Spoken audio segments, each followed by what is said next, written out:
Good afternoon.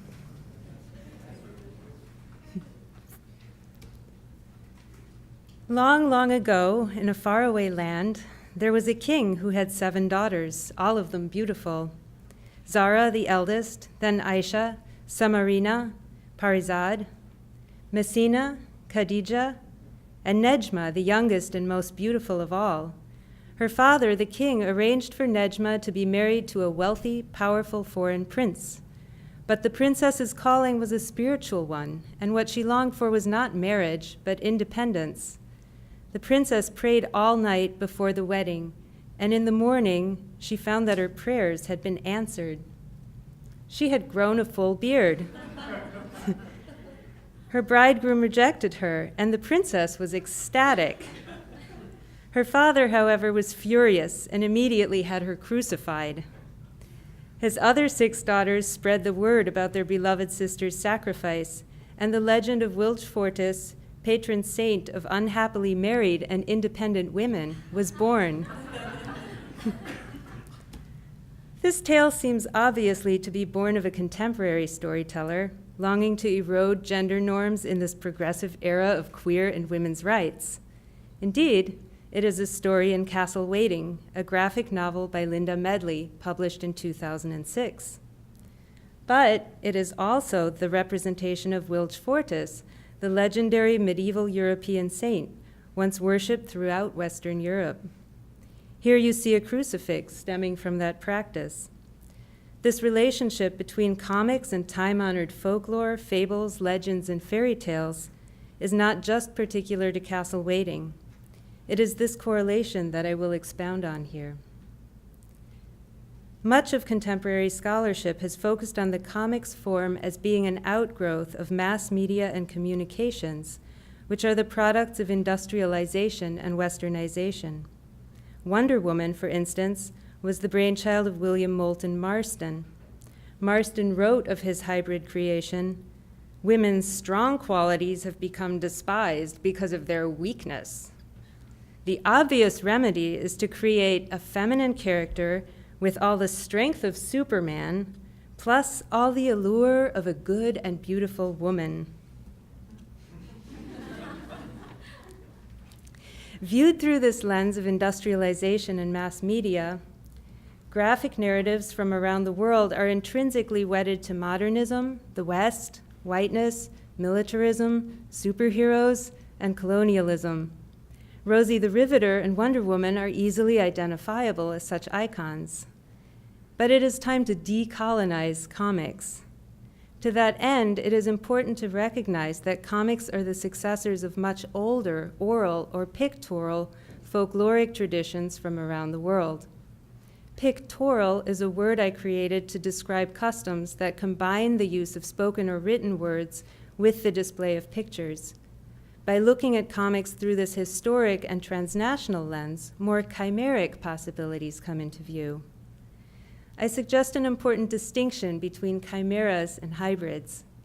Critical theorist Homi K. Bhabha writes that the social articulation of difference from the minority perspective is a complex, ongoing negotiation that seeks to authorize cultural hybridities that emerge in moments of historic transformation.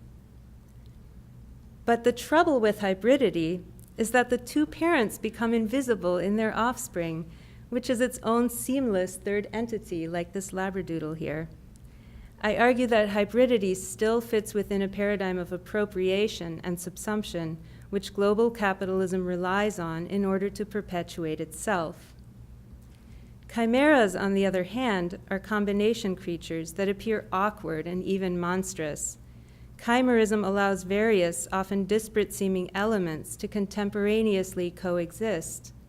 I use feminist geographer Doreen Massey's argument that to acknowledge the contemporaneous coexistence of stories challenges tenets of globalization, which promotes narratives of endless progress, flattening space and the people inhabiting it. What comes to light when looking at comics as a chimeric storytelling form that draws on older and global pictorial traditions is multifold. First, there have been storytellers using text or oration with pictorial narratives for centuries. Many of these storytellers have disappeared, and their stories have also vanished or been subsumed. In Castle Waiting, Medley shows a succession of storytellers, one of whom you see here, chimerically linked together. Each teller references another, earlier narrator, resulting in multiple imagined stories from various points in history, coexisting contemporaneously. By doing this, Medley links herself and her work to that chain of tellers and traditions. In every land they passed through, the princesses spread the story of their martyred sister, determined that Nejma's miracle would not die with her. On the contrary, her legend only grew as it spread. In this panel, Medley reveals how valuable and effective oral storytelling was and is. As this association suggests, graphic narratives are tied at least as closely to oral traditions as to conventions of print. The chimeric form of comics allows for the reunification of body with voice. Neither language nor images dominate. Instead, they coexist, each creating their own meaning as well as generating extra meaning via their conjoined state. Philosopher Adriana Cavarero points out that philosophical affinities since Plato have been for an abstract and bodiless universality and for the domain of a word that does not come out of any throat of flesh. In this philosophical purview, uniqueness is epistemologically inappropriate. Voice in this view is an abstracted concept, belonging to everyone and no one. Orality is the functioning of voice as bearer of language, while vocality challenges the privileging of the voice's relationship with language and encompasses a fuller range of expression. To reattach voice, orality, and vocality to bodies is to affirm uniqueness and specificity. It is an act of rehumanization. While itinerant European storytellers mediated oral tales and medieval nuns and monks illuminated manuscripts, a variety of storytellers' traditions around the world incorporated paintings and songs. Moina Chitrakar, co-creator of the graphic narrative Sita's Ramayana, published in 2011, is a celebrated Patua scroll painter from West Bengal. Here, Chitrakar's songs narrate the story rather than speech bubbles and text boxes. She sings the story as the person next to her slowly unfurls the scroll she has painted. In this tradition, the artists create pictorial works that are often based on mythology and history, while chimerically adding to them their own contemporary voices and social concerns. The form has become more visual and less oral over the past few decades, in response to the 20th century propagation of folkloric studies in Bengal, which created a market for painted scrolls collected by the Bengali educated class and by tourists. But in order for the pictures to stay alive and meaningful, they need voice or text to be combined with them in some form. The graphic narrative format, which Chitrakar has adapted her scroll painting style to, as you see here, brings oral and pictorial elements back together. Both comics and scrolls need the contemporary storyteller's voice to animate them. Both are time-based in that panels are revealed sequentially. Not only have modern comics creators like Medley and Chitrakar appropriated formal characteristics of time-honored traditions, but they have also drawn on collective themes and visual semiotics in the crafting of their contents. Chitrakar and her collaborator, writer Samhita Arni, are not the first to retell the Ramayana, one of the most important works of Hindu culture. The Ramayana has been represented so often and in so many different material styles that there are stories told about how many times this story has been told. Neither are Arni and Chitrakar the first to retell the Ramayana from a feminist point of view. They are building upon the 16th century retelling by Chandrabati, one of the few known female narrators of the epic. Chandrabati criticized the hero Rama's actions and told the story from his wife, Queen Sita's point of view. Here you see Queen Sita as Chitrakar has painted her in Sita's Ramayana. Chandrabhati's work, the 16th century poet, in turn reflects even older women's folkloric traditions. Contemporary scholar Nabanita Dev Sen argues that Chandrabhati likely collected regional ballads sung by women and in turn wove those together to create her telling of the Ramayana. Dev Sen's deduction follows from her comparison of Chandrabhati's epic poem with the oral repertoire of women in the region still in use today. According to Dev Sen, commonly heard in these songs are phrases like, "Women, share Sita's grief among yourselves," and "She distributed her sorrow among us all when she walked to the forest." Similarly, some of the stories that Medley has drawn upon in Castle Waiting can be traced back to storytellers from the 1600s and sooner.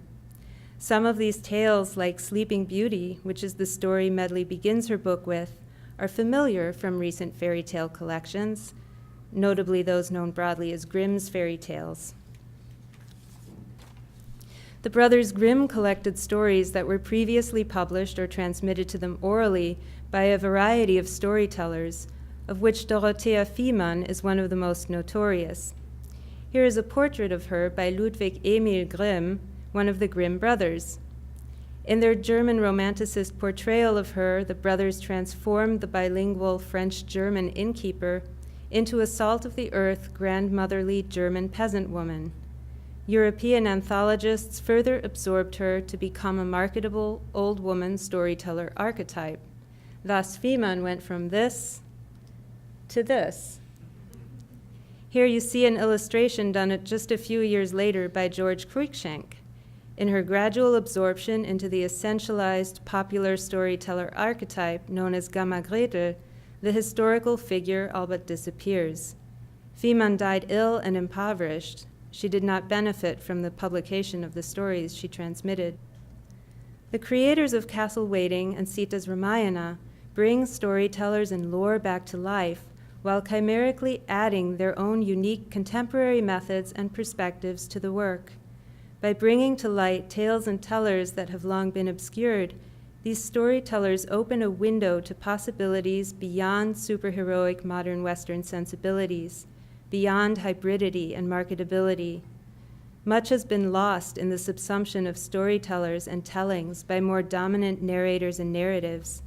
But some contemporary comics, like the two you've seen here today, can be used to recover and discover some of those visions, voices, and storytelling practices.